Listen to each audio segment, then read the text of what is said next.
तो कैसे आप लोग। मैं इंजीनियर जयप्रकाश यादव आप लोग के अपने YouTube चैनल मैथ इजी पे हार्दिक स्वागत करता हूं। मैं आज आपको फिर से इतिहास का एक नया चैप्टर लेकर के आया हूं। जैसा मैंने आपसे प्रॉमिस किया था कि हम हर एक दिन एक नया वीडियो आपको लाएंगे और नया टॉपिक के साथ आपके सामने आएंगे। तो आज हमने गुप्त साम्राज्य, यानी आपको मालूम है इतिहास का सबसे बेहतरीन अगर साम्राज्य की बात करें इंडिया के लिए, भारत के लिए, तो गुप्त साम्राज्य जो है उसमें से नंबर 1 पे आता है। आज हम इसके बारे में क्या करेंगे, पूरी नॉलेज देंगे आपको, पूरा चीज़ बताएंगे। तो इससे पहले अगर आप मेरे चैनल पे नए हैं तो प्लीज़ चैनल को सब्सक्राइब करके बेल आइकन को प्रेस कर ले ताकि मेरे वीडियो का नोटिफिकेशन आपको मिलती रहे। हम लोग बस इतनी ही मैं आपसे गुजारिश करता हूँ कि आप वीडियो को लाइक करें, वीडियो को शेयर करें अगर आपको समझ में आए तो, और अगर अच्छा लगे तो आपको प्लीज़ चैनल को सब्सक्राइब करें। चलिए आज हम देखते हैं गुप्त साम्राज्य का कुछ चीज़ें। ठीक है, याद रख लेना, हमको फालतू की चीज़ें नहीं पढ़नी है क्योंकि अब हमारे पास फालतू के टाइम नहीं है। हमको वही पढ़ना है जो एनटीपीसी एग्जाम्स यानी रेलवे, गवर्नमेंट रेलवे के जो एग्जाम है, भी ग्रुप डी वगैरह है, इन सब के पर्पज़ से क्या हो, एकदम सुटेबल हो। हमको यही चाहिए, ज़िंदगी भर हमको नहीं पढ़ना है, कुछ टाइम पढ़ने के बाद हमको नौकरी चाहिए, क्योंकि सब लोग यही चाहता है कि कम से कम हम पढ़ें और क्या करें, ज़्यादा से ज़्यादा आउटपुट ले। तो ये आप यही देखेंगे, मेन चीज़ हम आपको पढ़ाएंगे उसमें। फिर भी ऐसा नहीं है कि कुछ चीज़ें छूटेंगी, जो चीज़ें एग्जाम में आती हैं लगभग वो सारी चीज़ें हम क्या करेंगे, टच करेंगे। सबसे पहले हम देखेंगे कि गुप्त साम्राज्य के बारे में क्या है। ठीक है, ध्यान देखना, गुप्त साम्राज्य लगभग 275 ईस्वी की बात है। ठीक है, 275 ईस्वी में गुप्त साम्राज्य क्या हुआ, स्टैब्लिश हुआ, यानी भारत में गुप्त साम्राज्य लगभग 275 ईस्वी में आया। याद रख लेना, 275 ईस्वी से स्टार्ट हुआ था क्या, गुप्त साम्राज्य, ये अपने माइंड में रख लेना। दूसरी चीज, ये लोग क्या किए कि बिहार को छोड़ करके उत्तर प्रदेश को ज़्यादा अच्छा राज्य मानने लगे। ठीक है, मतलब इनको ये समझ में आया कि नहीं यार, बिहार से बेटर क्या है, यूपी है। तो ये लोग क्या किए, अपना राज्य यूपी से ही क्या किए, चलाए। मतलब इनका जो एक तरह से जो इनके स्थल है अगर बोला जाए तो वो उत्तर प्रदेश है। बिहार के मगध को छोड़ करके ये लोग क्या किए, उत्तर प्रदेश से ही अपना शासन क्या किए, चलाए। सबसे पहले हम देखते हैं कि हाँ, एक चीज और आया, स्वर्ण काल। याद रख लेना, इस काल को भारत के इतिहास का स्वर्ण काल बोला जाता है। अब क्वेश्चन बनता है कि स्वर्ण काल क्यों बोला जाता है। भाई स्वर्ण काल इसलिए बोला जाता है कि इस काल में इंजीनियरिंग हो गया, प्रौद्योगिकी हो गया, साइंस हो गया, फिर से खगोल विज्ञान हो गया, फिर से गणित हो गया, इन सब सारे क्षेत्र में बहुत सारे डेवलपमेंट हुए, यानी बहुत सारे इन्वेंशन ये लोग किए। यानी इन्वेंशन कहने का मतलब है कि बहुत सारी चीज़ों का क्या किए, खोज किए। इसलिए इतिहास का स्वर्ण काल किसको बोला जाता है, गुप्त काल को बोला जाता है। यानी कि हमको जिस क्षेत्र में आगे बढ़ना चाहिए, जैसे अभी भी करेंटली अगर हम लोग देखें तो हम लोग इसी क्षेत्र में आगे जाने की बात करते हैं कि यार मेरी साइंस अच्छी होनी चाहिए। ठीक है, ताकि हम साइंस के क्षेत्र में अच्छा काम करें। ठीक, मेरा खगोल जो है वो भी क्या होना चाहिए, वो काफ़ी अच्छा होना चाहिए, तभी तो हम सारी चीज़ें बता पाएंगे। समय से पहले ही बताना है, जैसे बारिश आने से पहले पता हो जाता है कि बारिश आने वाली है, तो ये कहाँ से पता चलता है, ये सब खगोल जो विज्ञान वाले हैं वो क्या कर देते हैं, वहाँ से जानकारी हमको दे देते हैं। तो इस क्षेत्र में, इन सब सारे क्षेत्र में सबसे पहले, यानी अगर एक तरह से देखा जाए तो स्टूडेंट का जो एक तरह से जो मेन डायरेक्शन है वो यहीं से शुरू हुआ है, इसलिए इसको क्या बोला जाता है, स्वर्ण काल बोला जाता है। ठीक है, इनके जो संस्थापक है, यानी याद रखना, संस्थापक पूछेगा, संस्थापक पूछेगा तो आप बताएंगे श्रीगुप्त। लेकिन अगर अस्थाई संस्थापक पूछे, अस्थाई, ठीक है, याद रख लेना, अगर अस्थाई पूछे तब आप बताएंगे क्या, चंद्रगुप्त प्रथम। ठीक है, अगर अस्थाई पूछे तो चंद्रगुप्त प्रथम। लेकिन अगर केवल स्थापक पूछे कि इसके क्या नाम है, संस्थापक कौन है, ऐसे केवल पूछे तो आप लगा के आ जाना श्रीगुप्त। लेकिन अगर अस्थायी रूप से पूछे संस्थापक कौन है, तब आप लगा के आएंगे चंद्रगुप्त प्रथम। ठीक है, चंद्रगुप्त प्रथम की बात हम कर रहे हैं। ठीक, याद रख लेना, चंद्रगुप्त प्रथम अस्थायी रूप से इसके क्या है, संस्थापक है। ठीक, ध्यान से देखना। अब स्वर्ण काल के कितने क्या नाम है कि राजा हुए, हम वो थोड़ा सा डिस्कस कर लेते हैं। तो याद रख लेना, श्रीगुप्त का बेटा था घटोत्कच। ठीक है, सेकेंड नंबर पे आया घटोत्कच। घटोत्कच का बेटा था क्या, चंद्रगुप्त प्रथम। इसी को बोलते हैं अस्थायी रूप से संस्थापक। याद रख लेना, किससे, अस्थायी रूप से संस्थापक चंद्रगुप्त प्रथम को बोला जाता है। ठीक है, फिर समुद्रगुप्त आते हैं, फिर इनके बेटे जो आते हैं रामगुप्त आते हैं, फिर आते हैं चंद्रगुप्त सेकेंड। याद रखना, चंद्रगुप्त सेकेंड को बोलते हैं क्या, क्या बोलते हैं इनको, इनको बोलते हैं विक्रमादित्य। याद रख लेना, चंद्रगुप्त सेकंड को ये विक्रमादित्य भी बोलते हैं, क्योंकि ये अपने आप को विक्रमादित्य की क्या किए थे, उपाधि धारण किए थे। समझ में आ रहा है ये क्यों किए थे, वो हम आपको बताएंगे। समझ में आ रहा है, ये शकों को क्या कर दिए थे, हराए थे, इसलिए विक्रमादित्य की क्या किए थे, उपाधि धारण किए थे। विक्रमादित्य का मतलब है दूसरे पे विजय करना। ठीक, ये राजा क्या करते थे, जब कोई भी युद्ध जीत जाते थे, किसी से जीत जाते थे, एरिया जीत जाते थे, क्षेत्र जीत जाते थे, तो अपने को गौरवान्वित करने के लिए, यानी अपनी प्रशंसा करवाने के लिए एक उपाधि धारण करते थे। ठीक है, जैसे समझ में आ रहा था, समझ में आया ना, किसका ये उपाधि धारण किए थे, विक्रमादित्य। ठीक है, फिर इसके बाद चंद्रगुप्त सेकंड को बोलते हैं, याद रखना है। फिर आते हैं स्कंदगुप्त, ये गुप्त साम्राज्य का अंतिम शासक था। ठीक, चलिए, इनकी जो एक तरह से स्थल थी जहां से ये लोग अपना क्या नाम है सिस्टम चलाते थे, जहां से भारत को हैंडल करते थे, वो क्या था, उत्तर प्रदेश था, न कि बिहार था। ठीक है, याद रख लेना। और चंद्रगुप्त जो प्रथम है, याद रख लेना, चंद्रगुप्त प्रथम जो है ये क्या थे, अस्थायी रूप से इसके क्या थे, वास्तविक संस्थापक की अगर बात करें, वास्तविक संस्थापक तो चंद्रगुप्त प्रथम, वास्तविक प्रदेश की अगर बात करें तो उत्तर प्रदेश, वास्तविक राज्य की बात करोगे तो उत्तर प्रदेश, और वास्तविक संस्थापक की बात करोगे तो चंद्रगुप्त प्रथम। ठीक है, श्रीगुप्त इसकी स्थापना किए थे, यानी गुप्त वंश, गुप्त साम्राज्य की स्थापना किसने किया था, श्रीगुप्त किए थे। ये किस चीज से किस उपाधि धारण किए थे, कौन सा, ये महाराजा की उपाधि क्या किए थे, धारण किए थे। यानी ये भी क्या किए थे, युद्ध में जीते होंगे, या खुद को ये क्या करते थे, पंडितों के सामने एक उपाधि धारण करते थे। ठीक है, तो ये कौन सी उपाधि धारण किए थे, महाराजा। ठीक है, मतलब दुनिया का राजा यही है।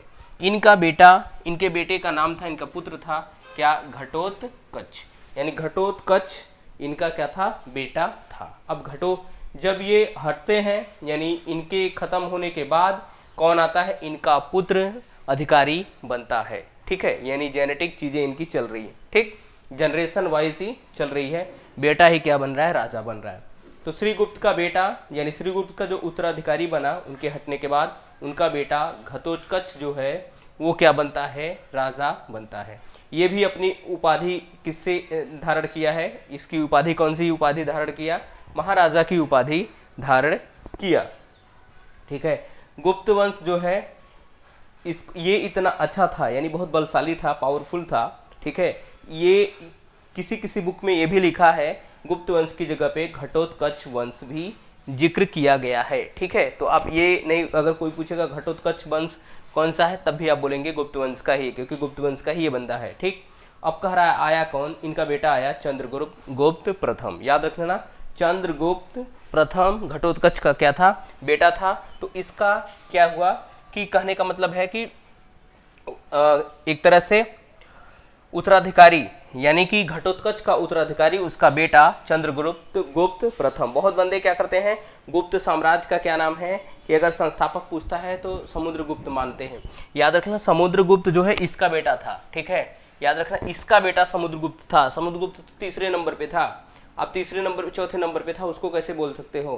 तो याद रखना, या तो श्रीगुप्त मानना है, श्रीगुप्त, और अगर गलती कर रहे हैं तो चंद्रगुप्त फर्स्ट, क्योंकि संस्थापक यही दोनों थे। ठीक, तो कह रहा है वास्तविक में अगर संस्थापक की बात किया जाए तो चंद्रगुप्त फर्स्ट, और केवल संस्थापक की बात किया जाएगा तो श्रीगुप्त के बारे में ही बात करेंगे। ठीक, अब कह रहा है याद रखने में, ये सबसे शक्तिशाली अगर राजा की बात करें तो वो चंद्रगुप्त प्रथम था, सबसे शक्तिशाली। ठीक है, गुप्त साम्राज्य में सबसे शक्तिशाली कौन था, चंद्रगुप्त फर्स्ट था। इसने कौन सी उपाधि धारण की थी, महाराजाधिराज। ठीक है, अपने आप को क्या कहलाते थे, ये महाराजाधिराज की उपाधि से क्या किए थे, नॉमिनेट हुए थे। ठीक, अब इनका जो विवाह था वो कुमार देवी से हुआ था, और इन्हीं का बेटा क्या था, समुद्रगुप्त था। ठीक है, इन्होंने बिहार और नेपाल दोनों पे क्या किया था, विजय प्राप्त की थी। ठीक, दोनों को जीत लिए थे। ठीक, और इसका उत्तराधिकारी, इसका बेटा जो था उसका नाम क्या था, समुद्रगुप्त था, वो बना। यानी कि अगर चंद्रगुप्त प्रथम के बाद की अगर हम बात करें तो उनका बेटा आया, उनके बेटे का क्या नाम था, समुद्रगुप्त ही उसका उत्तराधिकारी बना, किसका, चंद्रगुप्त फर्स्ट का। ठीक है, अब समुद्रगुप्त के बारे में पढ़ते हैं। भाई ये अत्यंत प्रतापी था। ठीक है, बहुत ही बलशाली, अगर सबसे शक्तिशाली की बात करें तो यही था, ठीक है, यही था। इसलिए जो वीएस स्मिथ थे, ठीक है, वीएस स्मिथ ने इसको भारत का नेपोलियन बोला, ठीक है। भारत का नेपोलियन किसे बोला जाता है, तो आप यही बोलेंगे, समुद्र गुप्त जी को बोला जाता है भारत का क्या, नेपोलियन बोला जाता है, ठीक है। ये बहुत पावरफुल था, बहुत प्रतापी था, ठीक है, यानी वार युद्ध वगैरह ये सब बहुत तेजी से करता था। इसके सेनापति जो थे वो कौन थे, वीर सेन थे। याद रखना, जो चीज़ हम पढ़ा रहे हैं एकदम एकदम सटीक पढ़ा रहे हैं, एग्जाम में जरूर यहाँ से क्वेश्चन मिलेगा आपको, ठीक है। इसके सेनापति का नाम था वीर सेन। धर्म इन्होंने ब्राह्मण यानी ब्राह्मण धर्म यानी हिंदू धर्म को अपनाया और किसकी पूजा करता था, भगवान विष्णु की पूजा करता था, ठीक है। पूजा पाठ में भी लोग विश्वास करते थे। याद रखना, मेघवर्मन बोध गया, ये श्रीलंका के क्या थे, राजा थे। इनको इनवाइट किया कि आप आइए, ठीक है, बोध गया में एक क्या बनाइए, मठ बनाइए, ठीक है। किसको, मेघवर्मन, ठीक है, जो श्रीलंका के क्या थे, उस समय के राजा थे, ठीक। याद रख लेना, ये सब चीजें बनवाते थे। उपाधि विक्रमांक, विक्रमांक की उपाधि किया था। और ये कविराज भी अपने आप को बोल, इनको कविराज भी बोला जाता, अपने आप को कविराज बोलता था, ठीक है। कविराज इसलिए बोलता था क्योंकि संगीत वगैरह में बड़ा इंटरेस्ट रखता था, ठीक है। गाना वाना सुनता था बहुत, नाचता वाचता बहुत था। क्यों नाचता था, ऐसा ऐसा कैसे हमको पता चला, याद रखना, ये जो सिक्के चलाए थे, चांदी सोने इन सब के सिक्के ये लोग चलाते थे, ठीक है। 6 प्रकार के सिक्के ये लोग चलाए थे, वो जिक्र हम आके आपको अभी करेंगे, कितने प्रकार के सिक्के चलाए थे। उस सिक्कों पे क्या है, कुछ फोटो बनाया गया है, कुछ फिगर बनाया गया है, उससे पता चलता है कि जो समुद्रगुप्त था वो संगीत प्रेमी था, ठीक है। वीणा बजाते हुए दिखाया गया है, यानी वीणा तो तभी बजा सकता है कोई आदमी जब उसमें इंटरेस्ट रखता हो, ठीक है। बांसुरी वगैरह में इंटरेस्ट रखने का मतलब है कि उसका सीधे से सीधे रिलेशन किससे हो गया, किससे, संगीत वादन से हो गया। तो ये संगीत प्रेमी था, ठीक है। देखो, संगीत प्रेमी था। 6 प्रकार के क्या चलाए थे, सिक्का चलाए थे, ठीक है। फिर इसका बेटा आया, इसका समुद्रगुप्त का बेटा आया, चंद्रगुप्त सेकेंड, और इसको क्या बोलते हैं, विक्रमादित्य के नाम से भी क्या करते हैं, जाना जाता है, ठीक है। यानी विक्रमादित्य कौन हो गया, चंद्रगुप्त सेकेंड। याद रखना, चंद्रगुप्त फर्स्ट घटोत्कच का बेटा था। फिर चंद्रगुप्त फर्स्ट का बेटा कौन आया, समुद्रगुप्त आया। समुद्रगुप्त का बेटा आया चंद्रगुप्त सेकेंड, जिसको हम क्या बोलते हैं, विक्रमादित्य। ये उपाधि से धारण किया था, ठीक है। इसको दूसरे नाम से विक्रमादित्य के नाम से भी जाना जाता है, ठीक है। साहित्य एवं कला का स्वर्णकाल बोला जाता है इसके पीरियड को, ठीक है। जो चंद्रगुप्त जो राज्य किया था जितने साल, उसको साहित्य यानी लिटरेचर और आर्ट में सबसे जबरदस्त डेवलपमेंट किया था, चेंजिंग किया था। मतलब साहित्य और कला, मतलब ये सारी चीजें उसको मिलेंगी, कहीं ना कहीं मिलती हैं वो चीजें, तभी पता चलता है कि यार इस काल में ये चीजें हुई थी, ठीक है। स्वर्णकाल बोला जाता है। शकों को पराजित करके विक्रमादित्य, देखो मैंने बताया था आपको, ये शक जो राजा थे, जो शक डायनेस्टी थी, उनको हराया था किसने, चंद्रगुप्त सेकंड ने। तब उसके बाद से इसका नाम क्या पड़ गया था, विक्रमादित्य। याद रखना, चांदी के सिक्के चलाए थे इस बंदे ने, क्या किया था, सबसे पहले चांदी के सिक्के क्या किए थे, चलाया था। इसके शासन काल में जो चीनी यात्री था फाहियान, 399 से 412 ईसा पूर्व में भारत में आया था, ठीक है। क्या आया था, भारत में पढ़ने के पर्पज से आया था, ठीक। कौन, चीनी यात्री फाहियान। अब याद रखना, इसके दरबार में 9 रत्न थे, ठीक है। 9 लोग क्या थे, रहते थे, ठीक है। उनके नाम क्या है वो भी हम बता देते हैं। इसके दरबार में कौन कौन, कालिदास आपको पता ही होगा, बहुत सारे हिंदी वाले स्टूडेंट होंगे जिनको कालिदास के बारे में बहुत अच्छे से पता होंगे, तो कालिदास याद रखना। चंद्रगुप्त सेकंड के क्या थे, उसके 9 रत्नों में से सबसे फर्स्ट नंबर पे आते हैं, ठीक है। फिर अमर सिंह थे, धनवंतरी, ये मेडिकल में यानी धनवंतरी उसके क्या थे, वैद्य था, ठीक है। फिर वारामिहिर, ये भी बहुत सारी पुस्तकें लिखा है, नाटक वाटक लिखा है, वो उसके बारे में भी चर्चा होगा। बरूरुचि, ठीक है। घटकरपर, छपड़क, ठीक है। बेलभट्ट, फिर लास्ट में आता है शंकु, ठीक है। ये 9 रत्न क्या थे, ये 9 रत्न थे किसमें, चंद्रगुप्त सेकेंड यानी विक्रमादित्य के शासन काल में, ये उसके 9 रत्न थे। तो यहाँ तक की जानकारी मैंने आपको एकदम अच्छे से दिया कि ये सारी चीज़ें कैसे कैसे हुई, क्या हुई। अब इसके आगे भी मैं आपको पूरा का पूरा आज गुप्तवंश ही खत्म करूँगा, क्योंकि एक दिन में एक, मेरा मोटिव यही है कि एक चैप्टर को एक दिन में ख़त्म कर दिया। जब ऐसे अगर बहुत पढ़ोगे तो अभी बहुत सारी चीज़ें हैं, ठीक है। तो हम इसके आगे अब आपको क्या करेंगे, अभी जस्ट टीच कराते हैं इसके आगे कि इसके आगे क्या हुआ था। देखो, चंद्रगुप्त सेकंड जो थे वो शादी करता है किससे, ध्रुव देवी से, ठीक है। शकों के कब्जों में ये थी, मतलब शक इनको क्या करके रखे थे, बंदी बना करके रखे थे। तो शकों से क्या करता है, मारपीट करके जीत जाता है और ध्रुव देवी से शादी करता है। इन्हीं का बेटा कौन आता है, कुमार गुप्त। ठीक है, कुमार गुप्त इन्हीं का बेटा है। ये अपना साम्राज्य उत्तर बंगाल से लेकर के गुजरात के काठियावाड़ और फिर अगर नॉर्थ में देखेंगे तो हिमालय से लेकर के नर्मदा नदी तक तट तक क्या करता है, अपने साम्राज्य का विस्तार करता है। सबसे अच्छी बात यह है कि इसने नालंदा विश्वविद्यालय की क्या किया, स्थापना किया था। किसने, कुमार गुप्त फर्स्ट ने। ठीक है, जो चंद्रगुप्त सेकंड का क्या था, लड़का था, बच्चा था, वो क्या करता है, नालंदा विश्वविद्यालय, आपको मालूम होगा जो बिहार में है, नालंदा विश्वविद्यालय की स्थापना इसी बंदे ने क्या किया था। और जो मोहम्मद गोरी का जो असिस्टेंट था बख्तियार खिलजी ने क्या कर दिया था, इस विश्वविद्यालय को पूरी तरह से ध्वस्त कर दिया था, नष्ट कर दिया था। ठीक, ये अपने आप का नाम, खुद का नाम महेंद्र कुमार, श्री महेंद्र एंड महेंद्र सिंह, महेंद्र दिव्य के नाम से क्या हुआ, फेमस हुआ, अपने को ऐसा बुलाता था, ये राजा था। ठीक है, सर्वाधिक अभिलेख जो है गुप्त वंश में कुमार गुप्त प्रथम में ही क्या होता है, पाया जाता है। सर्वाधिक अभिलेख यही बनवाया था। इसकी जो मुद्रा थी उस पे चित्र जो था वो मयूर आकृति यानी मोर की आकृति का क्या था, चित्र था। फिर इसका बेटा आता है कौन, स्कंद गुप्त, याद रखना स्कंद गुप्त आता है। इन्होंने होड़ों को पराजित करके खुद को फिर से विक्रमादित्य की उपाधि से क्या किया, धारण किया। ये अपनी राजधानी शिफ्ट करा लिए कहाँ पे, यूपी के अयोध्या में। ठीक है, याद रख लेना। जो सुदर्शन झील थी इसी के टाइम में, इस सुदर्शन झील का जो बांध था इसी के टाइम में क्या हो गया था, टूट गया था। किसके टाइम में, स्कंद गुप्त के।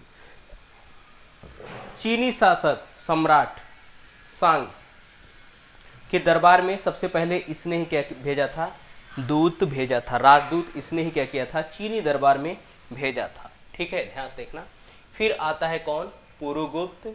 ठीक है, जो कुमार गुप्त का क्या है, ये बेटा है, याद रख लेना, कुमार गुप्त का क्या है, ये बेटा है। ठीक, कुमार गुप्त आपको मालूम है यहाँ पे है। कुमार गुप्त का बेटा कौन आता है, पुरुगुप्त, जो कि स्कंद गुप्त का सौतेला भाई है। ठीक है, इसने बौद्ध धर्म को क्या किया था, अपनाया था। इसके बारे में बस इतनी ही जानकारी है। ठीक है, फिर आता है कुमार गुप्त सेकंड। ठीक है, कुमार गुप्त सेकंड क्या करता है, इसका उत्तराधिकारी बनता है, यानी पूर्व गुप्त का उत्तराधिकारी कुमार गुप्त सेकंड आता है। फिर कौन आता है, इसका फिर उत्तराधिकारी बनता है बुद्ध गुप्त सेकंड। ठीक है, जो पूर्व गुप्त का पुत्र है और इसका क्या है, कुमार गुप्त सेकंड का सौतेला भाई है। ठीक है, तो अब इसके बाद जब ये बुद्ध गुप्त मर जाता है तो गुप्त डायनेस्टी जो होती है, गुप्त वंशज जो होता है साम्राज्य, वो 3 भागों में बढ़ जाता है। कौन, मगध, मालवा, बंगाल। ठीक है, मगध पे नरसिंह गुप्त बालादित्य का राज्य होता है, मालवा पे भानुगुप्ता अपना राज चलाते हैं और बंगाल पे कौन है, वैन्य गुप्त है। ठीक है, वैन्य गुप्त के मरने के बाद, यानी इसके मरने के बाद ये 3 पार्ट्स में बढ़ गया। फिर लास्ट जो वैन्य गुप्त था, गुप्त साम्राज्य का एकदम अंतिम शासक था। इसके मरते ही गुप्त डायनेस्टी पूरी तरह से क्या हो गई, ध्वस्त हो गई, विलुप्त हो गई, समाप्त हो गई। ठीक, तो आज इतना ही। मैंने गुप्त साम्राज्य का लगभग पूरी की पूरी जानकारी आपको दिया, पूरा डिटेल में आपको समझा दिया।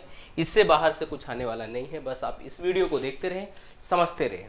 ठीक है, तो आज के लिए बस इतना ही। मेरा वीडियो अगर आपको अच्छा लगा हो तो प्लीज़ वीडियो को लाइक करें, वीडियो को शेयर करें अपने दोस्तों में, और अगर चैनल पे नए हैं तो चैनल को सब्सक्राइब जरूर करें। Thank you so much for watching my video. कल फिर मिल लेंगे एक नए जोश, एक नए जज्बे के साथ और एक नए चैप्टर के साथ। Thank you so much.